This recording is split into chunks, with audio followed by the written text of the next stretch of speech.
educação de surdos.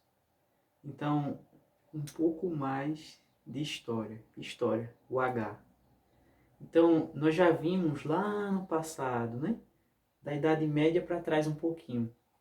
Então, nós vimos que os surdos na época, eles eram oprimidos, mortos, entregues em sacrifício, muitos. A gente também não pode generalizar.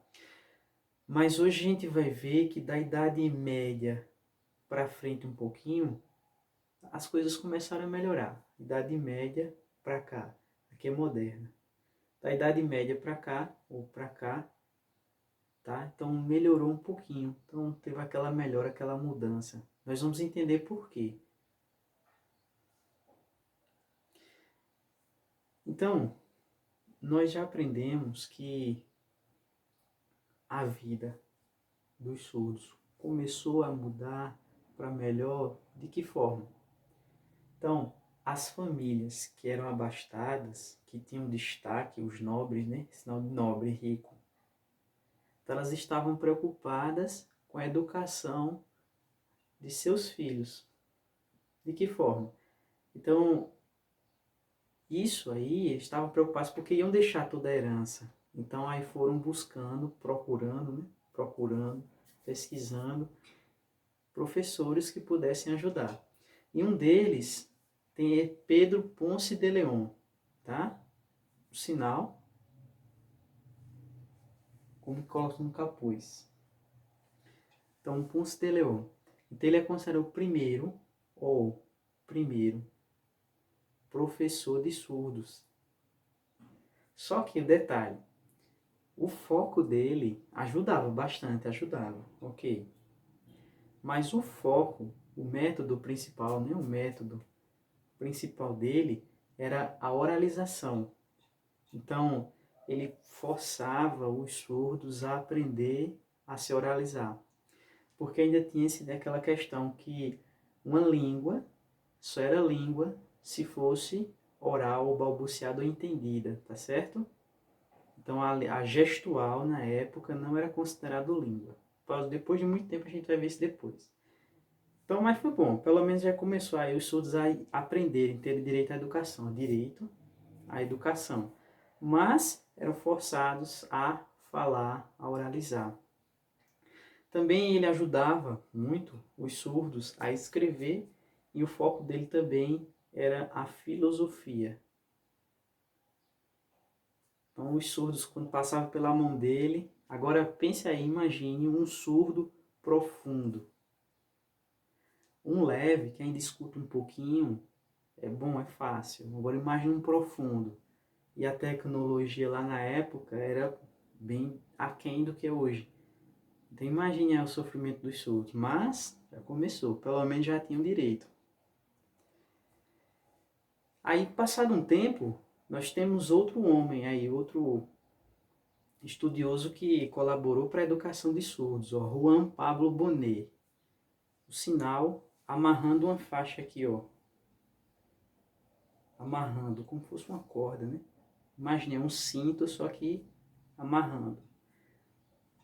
Ele aí ajudou bastante, porque o primeiro livro sobre a educação de surdos foi ele, tá? Publicou, né? Lançou aí. Ele escreveu, pesquisou e publicou. Então, o primeiro livro sobre a educação de surdos. Isso foi bom, porque ele já apresentou para a gente, ó, por exemplo, um manual, certo? Que já tinha ali, ó, hoje o que a gente conhece como alfabeto manual, pronto. Então, ele começou isso aí, certo? Bonet, Juan Pablo Bonet. Então, também ele já começou a falar sobre um pouco mais sobre língua de sinais, tá certo? Mas ainda a foco dele era a oralização. Só que tinha um detalhe. Ele também defendia a comunicação, espaço visual, né? Onde tinha gesticulações dos surdos. Então, mas ainda estava dividido. Então, ele defendia a oralização e também a gesticulação. Tanto é que ele criou aí esse código na época para ajudar justamente a comunicação dos surdos. Então, naquela época, se soletrava bastante. Então, já foi um avanço. Nós temos também aí Michel Delpech. tá? Aqui, foto dele ali, desfocada agora com efeito. Michel Delépée, o sinal dele, ó, o L e uma espada enfiando assim, ó, tá? Lépée. Isso foi aí no século XVIII. Lépée, ele é considerado o primeiro educador de surdos, certo? No caso, né, o primeiro a reconhecer que os surdos têm uma língua. Porque a justamente focar só na língua de sinais. Então ele é o primeiro a focar só na língua de sinais, tá certo? Então, ele reconhecia que os surdos eles podiam se comunicar deixando de lado, nessa época foi deixado de lado a oralização, tá certo? A oralização foi deixada de lado e o foco agora era na língua de sinais. Então isso foi bom, porque aí já se entendia que a linguagem, tá? Não precisava vir da oralização, de se ouvir, mas ali poderiam se... Ele já se baseou em outros estudiosos, mas aí o bom é que já a língua de instrução já começou a ser a gestual, então ajudou bastante os surdos. Também nós vimos que ele criou o primeiro instituto de educação de surdos no mundo. Esse é um destaque interessante. Tá? Então, o primeiro instituto de educação de surdo do mundo foi aonde? Na França. Na França. Exatamente onde? Em Paris. Ó, Paris. Tá? Foi em Paris. O sinal desse instituto é esse aqui, ó. Em que ano? Para trás, o ano 1760. Imagine. Então eu recebia surdo de todo lugar, né? Os surdos iam para lá, então era muito bom. Então o foco ali agora era na língua de sinais. Então estava se respeitando justamente a gesticulação. Entendia-se que o surdo, ele tinha uma língua e essa língua poderia ser expressa através de gesto. Simples, né? Ajudou bastante. Então nessa época, como a gente conversou, a oralização saiu de foco. Então, vários estudiosos, um foi contribuindo relacionado ao estudo do outro, né? Todos eles, cada um teve sua contribuição. Lá no passado, o foco era a oralização. Com o tempo, aí passou-se a língua de sinais. Então, outro marco aí na educação de surdos foi quando esse Gallaudet aí, Thomas Hopkins Gallaudet, o sinal dele é esse aqui. Tá? Então, por que isso foi interessante? Porque ele visitou lá o Instituto de Paris. Ele visitou, aí viu lá como era a educação de surdos. Lá ele encontrou, né, conheceu lá o Clerc, sinal de Clerc, Laurent Clerc. Então eles se juntaram lá, combinaram. Aí, o Gallaudet ele é dos Estados Unidos, tá? Então eles dois, ele foi para a França, né? Fez um estágio lá, Gallaudet, aí encontrou lá o Clerc. Então eles debateram várias questões relacionadas à língua de sinais, aprenderam bastante. Aí o que aconteceu? Quando voltaram para os Estados Unidos, foi interessante que com a ajuda de Clerc, foi criado a primeira escola de surdos lá na época nos Estados Unidos. Já havia lá na França. Então na França, a França foi a pioneira, tá bom? A gente está falando a pioneira, o país pioneiro na língua de sinais é a França.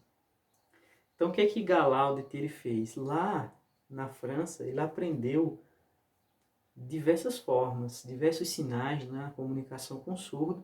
Então ele adquiriu. Quando ele chegou lá nos EWAS, tá, nos Estados Unidos, ele fez uma adaptação. Pegou a língua de sinais, a língua oral dos Estados Unidos, misturou com a língua de sinais francesa e criou a ASL, a língua de sinais americana, que até no aplicativo, no HandyTalk, tem lá, tá, para você escolher língua de sinais brasileira ou língua de sinais americana, certo? Então, isso foi em que ano? 1817. 16 ele visitou, voltou, e 17 ele já estava lá, já tinha criado essa escola. E o bom é que a língua de instrução era Libras não, né? Era língua de sinais, tá? ASL, língua de sinais americana. E o interessante também aqui, ó, 1864, o Gallaudet, ele ainda fundou a primeira universidade, ó, Universidade Gallaudet. Então foi muito interessante. E a língua de instrução, ó, a língua de instrução, então a língua de sinais como língua de instrução. Tá? Então o foco era só a língua de sinais. Imagina, então tá lá numa faculdade, dentro tudo sem língua de sinais. Então facilitou bastante a vida do surdo. Lá pro lado dos Estados Unidos. Então na França estava bom, os Estados Unidos desenvolveu bem. E o que que acontece? Ó? Já aqui no Brasil, tá? Teve um crescimento interessante a partir de 1857. Como assim? Então deixa eu colocar só as fotos aqui, fica mais fácil. Então, ó, Dom Pedro II, Dom Pedro II, junto com Rouet, professor, tá? Rouet, que era surdo. Então, o que que acontece? Ó? Dom Pedro, ele tinha um parente surdo, certo? Então, junto com Rouet, aí fundaram o Instituto Nacional de Educação dos Surdos. Na época não era esse nome não. Aqui, ó. O Instituto Imperial de Surdos Mudos, tá? Na época era esse, em 1857. Com o passar dos anos, 100 anos depois, mais ou menos, aí mudou o nome, que é o Instituto Nacional de Educação de Surdos, que a gente conhece como INES, sinal INES. Até hoje, que é uma sugestão, tá? Que eu coloco para vocês, uma sugestão, que é lá no YouTube pesquisar os materiais do INES, tá? Porque é o INES e a UFSC. Porque eles são pioneiros. Lá tem um centro de pesquisa, justamente completo, para mandar um material bom. Então, o material do ensino médio, ensino superior lá é bem melhor. Por isso que eu coloco sugestão isso, para esses dois, UFSC ou INES, tá? UFSC ou o INES. Por quê? Porque a qualidade é bem superior. Lógico, tem muitas pessoas que têm vários vídeos legais, tá? Legais, vários vídeos legais.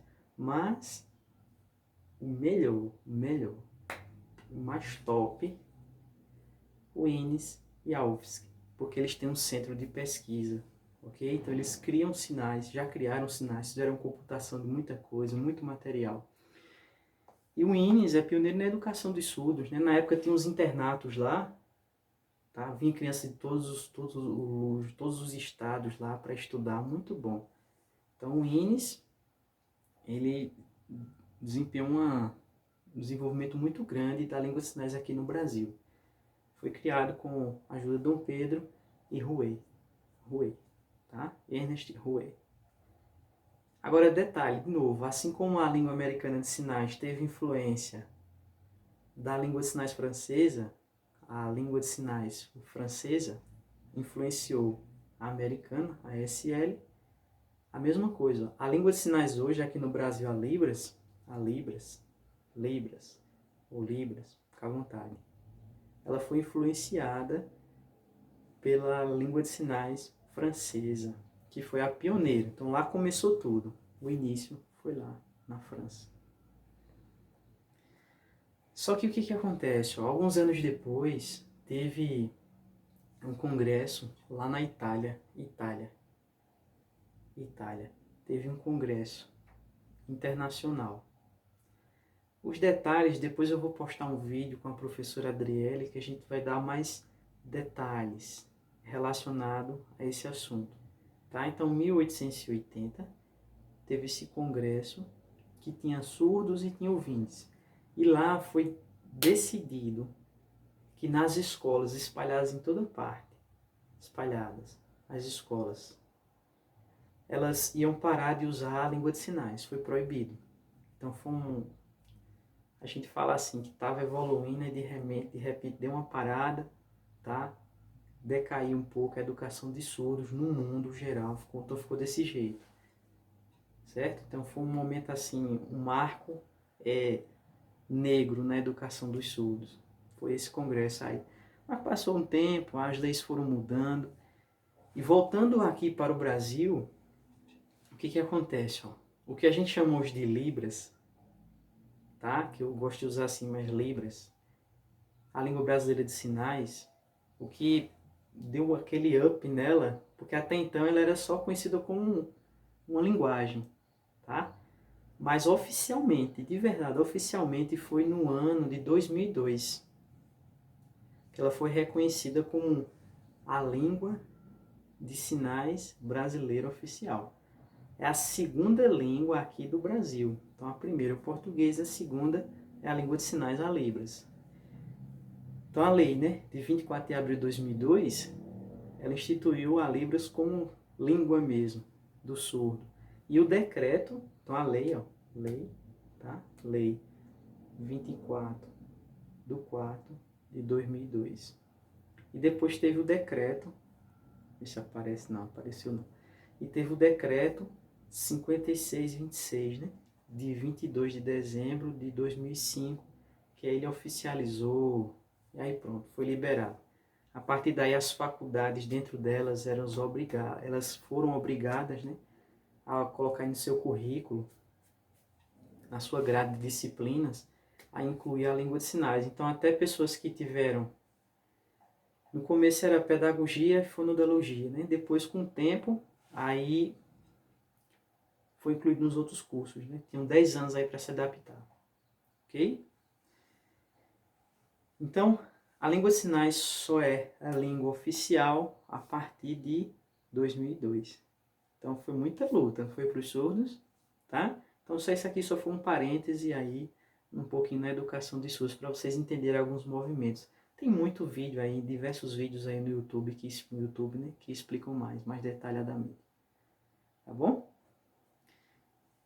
Então, agora é a hora da atividade, certo? A nossa atividade, na realidade, é uma recapitulação do que a gente viu, certo? Na última aula, que é simples. Algumas pessoas elas defendem que a gramática não precisa estudar, mas assim, pelo menos para a gente ter uma noção, a gente não aprofundou em hipótese nenhuma, em momento algum a gente aprofundou. Então isso aqui é por baixo, né? Algo básico. Mas a gente aprendeu o seguinte, lembram? Os verbos simples e os com concordância, né? Que tem direção. Lembram lá? Os simples, aqueles que não têm o feedback, né? A volta. Então, ó, não vou fazer, tá certo? Mas o verbo que vai e volta, ele é com concordância, ou seja, direcional. Aquele que não tem isso, tudo que não tem isso, a gente chama de verbo simples. Simples, tá bom? Então, o que é que você vai fazer? Ó? Vai pegar uma folha de papel, colocar lá de 1 a 14.